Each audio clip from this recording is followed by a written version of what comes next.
Dr. Chen, if my partner cheated on me and I found it out, what should I do? I mean, that's a difficult question to answer because without knowing the individual, what happened with the cheating and how they found out, how long it's been going on. But I mean, generally, I would say try to pay attention to how you're feeling. What do you mean, try to pay attention to how I feel? I'm certainly angry. I certainly feel insulted. So if you feel that way, does that drive you to want to confront your partner or want to divorce your partner, or let's say based on what you are feeling at that time, that will inform you on what you want to do? Well, suppose I feel like I want to divorce my partner, but I have children. I cannot divorce him. Why not? Because then my children won't have a dad at home.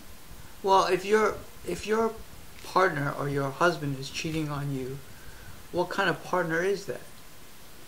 Even if he's a bad partner, he's still a good father, taking care of their children, driving them to school. So there's a difference between, this is a very good distinction between partner, father, lover, relationship. What kind of expectations do you have for your partner? Do you want someone to be a good father? Do you want someone to be a good lover? Do you want someone to be faithful? Is someone being faithful and loyal an important aspect of being in a relationship for you? If that is true, then in my mind, how can you stay with someone who is disloyal and unfaithful to you? I see. So, but I'm not totally sure. Especially when so many Chinese women's husband, they cheated on them. Mm-hmm. I feel like I want someone to love me, but I'm asking myself, is that a necessary condition for me to have him as a husband or not? Or maybe, just like many other women, my husband cheated on me and I will still stay with my husband just for the good of my children and also make my parents feel good, and then my friends won't talk about me behind my back. Because you don't have a partner. Yes. That's why. So. And also because my partner cheated on me, it's kind of make me lose face too. Shows that other women may be more attractive than I do. So, the reason why you wouldn't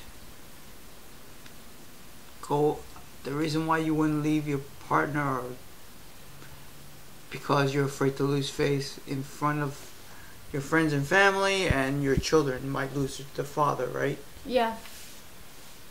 So, I think everyone has certain parts of themselves. If they're happy, or what entails for them to be happy or not. If you can accept that your partner cheated and that's an aspect of life that's not going to change, and the other aspects of the life where he's a good father and you'll not lose faith override your unhappiness over him cheating, then you wouldn't be asking the question.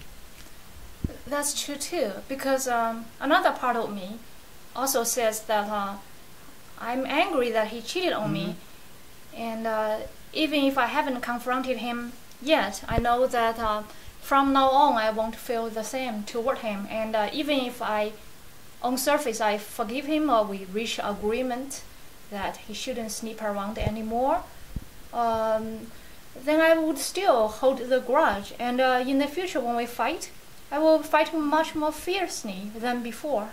Then in this case, what do you think? In that case, for that anger will be eating you alive. But so many women are living in this anger. If they can, why I cannot? Well, how do you know if they are or not? It's also how much does it matter that so many women are living with this anger? It's their lives. You have your own life to live. If you can't tolerate having that anger, having that anger in you, it's going to destroy. I mean, it's going to potentially destroy yourself and the relationship anyway. And you're right; it's going to come back the next time you fight with your husband about all that time that he's cheated. If you want to truly accept that part and forgive that part, you have to confront that anger and express that anger and have him know and yourself know that it's no longer a secret that you're going to carry on your own. That anger is spurred on by an action that he did.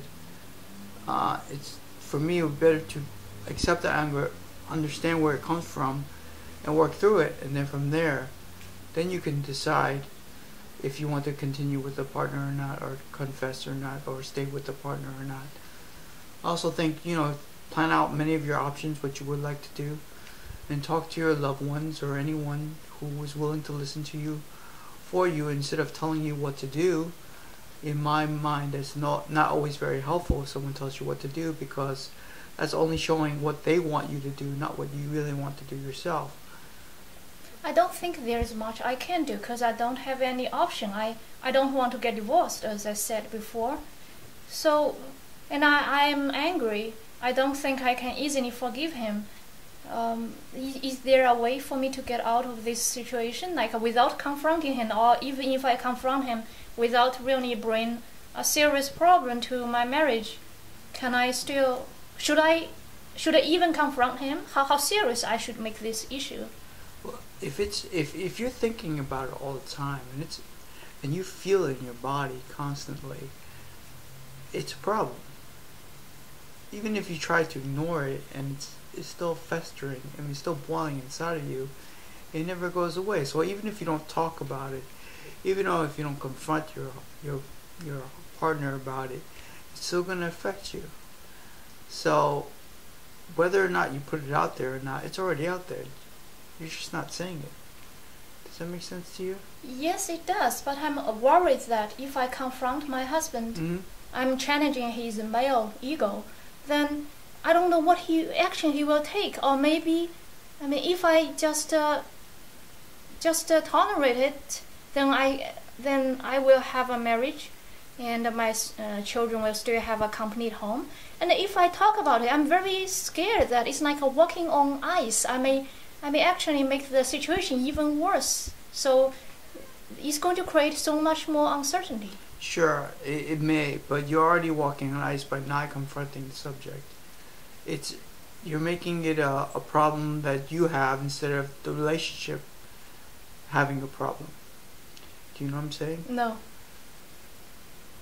You're dealing with this situation on your own, by yourself, in isolation, when the problem is not yours alone to deal with. The problem was not created by you. It's a relational problem. He cheated on you. So, for you to have the burden to fix it yourself, for me it's a little unfair, because it takes, the relationship is about two people. Why should you alone have to handle how to fix it or how to deal with it? Because he doesn't care about relationship. If I don't fix it alone, then he won't want to fix it. Then the relationship will be dissolved. But then what kind of relationship was it to begin with? It's a marriage. It's a marriage. So in that term of definition, the marriage is just supported by you. What's his investment in the marriage? But many Chinese families are like this. Why should I have a problem with it? Because you do. Otherwise you wouldn't be asking the question. Right? If you didn't have a problem with it, was this an issue, you wouldn't be asking this question. You wouldn't feel the feelings of anger. You wouldn't be unhappy. You wouldn't be unsatisfied.